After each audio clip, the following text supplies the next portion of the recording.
इनकलाब आया। कोई आज बीजेपी में है, कल को तृणमूल में चला जाएगा। समाज आपका चिरंजीवी है, आप समाज के साथ रहिए।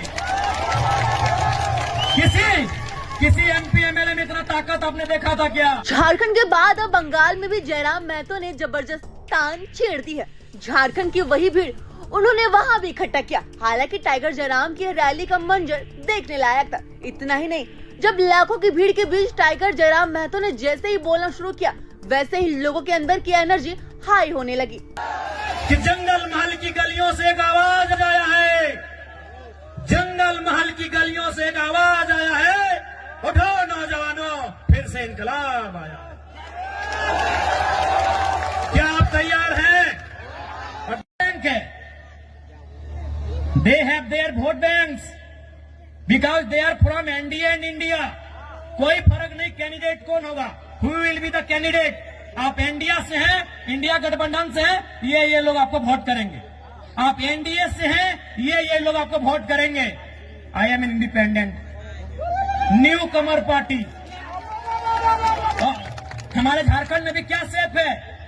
81 में 56 इंडिया के पास, 24 एनडीए के पास। 56, 24, 80 हम अकेले हैं। यानी हमारे पास कोई वोट बैंक नहीं, हमारे पास कोई समीकरण नहीं। और हमने क्या कहा कि पार्टी बनती है, बिगड़ती है। कोई आज बीजेपी में है, कल को तृणमूल में चला जाएगा। समाज आपका चिरंजीवी है, आप समाज के साथ रहिए। किसी एमपी एमएलए में इतना ताकत आपने देखा था क्या?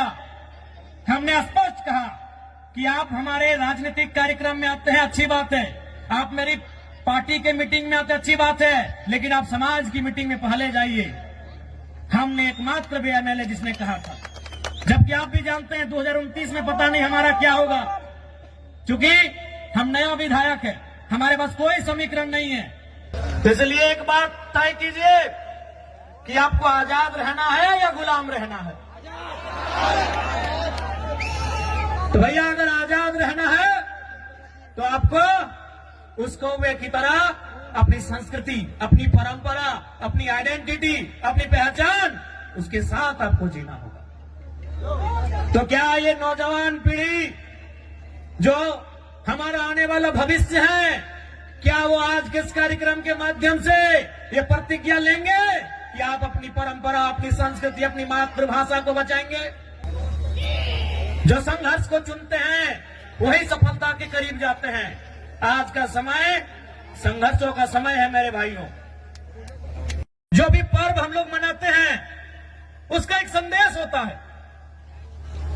हमारे जो तो पर्व आछे, जो तो त्योहार आछे, ওদের ভিতর একটা মেসেজ আছে, সন্দেশ আছে কি আর মানে কি, এই কাজটা আমাদের পূর্বজ কি জন্য করেছে, এই কাজটা কেনে, এই বরদ খুঁটা কেনে, এই কাড়া খুঁটা কেনে, এই টুসু কেনে, এই করম কেনে, জিতিয়া পরব কেনে, এই কোনো না কোনো ওদের ভিতরে একটা মেসেজ আছে। তো বরদ খুঁটার মানে কি সবাই জানি কি আমরা চাষা लोग माने की न सावन महीना का जो समय होता है हम वो खेती बाड़ी करते हैं, धान लगाते हैं, हार जोतते हैं। इधर भी वही टाइम होता है ना। अब मार्च में नहीं ना करते हैं, मैं 2-4 खेत देखे थे मार्च तरफ। यानी हम सावन महीना जिसे हम लोग अंग्रेजी के कैलेंडर में जुलाई अगस्त के आसपास कहेंगे, यानी उस समय हम क्या करते हैं, हल चलाते हैं और खेत में धान लगाते हैं और मूल हमारा संबंध धान से। उसके बाद का जो समय होता है सितंबर आधा, सितंबर आधा, अक्टूबर पूरा और थोड़ा सा नवंबर, यानी 1.5-2 महीना क्या होता है कि हमारा जो बरद है, काड़ा है, उसको रिलैक्स हो जाता है। तो भाई रिलैक्स हो जाता है तो उसको हम लोग क्या करते हैं, इस त्योहार में उसको पहले तेल लगाते हैं। हमरा की गौरी वाके तेल मखाए कहे ना, तेल किसको मखाया जाता है, लगाया जाता है जो थका हारा होता है। आज के यदि हमारे घरे यदि बाड़ी कोनो पहुना आसे, कोनो कुटुंब आसे, तो हम लोग क्या करते हैं कि बैठिए थोड़ा तेल लगा देते हैं, भाई आप बहुत दूर थक के आए हैं। तो तेल किसको लगाया जाता है, जो थका होता है। तो हमारा जो बरद है, काड़ा है, ये सावन महीना में इसको जोतते नारते ये थोड़ा थका है। अब इसको तेल लगा के बोल रहे भाई थोड़ा सा तुम अब तंदुरुस्त हो जाओ, तुम थोड़ा सा फिट फाट हो जाओ। कहे ना फिर अब आ रहा है कार्तिक और अगन का महीना कि धान काटना है और फिर तुमको काड़ा गाड़ी में लोड करके घर पहुंचाना है।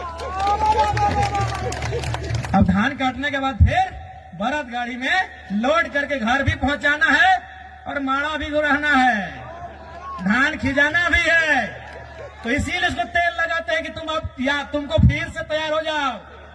এই আমি এটাই না জিজ্ঞাসা করেছি কি ভাই কোনো না কোনো আমাদের त्योहार আমাদের परब मैसेज আছে, तो मैसेज की ना हम आपको तेल लगा दिया फिटफाट और अभी खूंटा भी कहे कि उसको गुस्सा दिला रहे हैं कि भाई तुम और गुस्सा हो जाओ, तुम ही रागे तुम ही रिझे कहे ना। इसी गुस्सा के साथ मेरा खेत से धान उठाना, हम लोग का खेत भाई सब ज्यादा खेत आसान नहीं है। कुड़मीर खेत से धान उठा के लाना आसान है कि?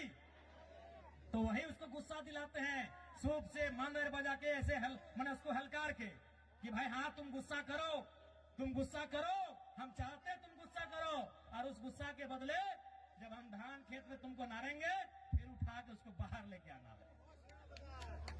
तो ये है हमारे बरत खुटा करने का हम पीछे हमारे पूर्वजों का मतलब कि पहले तेल लगा के तुमको तरोताजा करेंगे, क्या कि सावन महीना के बाद तुम कुछ काम नहीं किया है, तुम आराम से घर में बैठा है और सावन महीना के बाद हरा हरा घास मिलता है और जितना बढ़िया बढ़िया खाना खाने के बाद थोड़ा आदमी आलसी हो जाता है, तो लोग भी आलसी हो गया थोड़ा।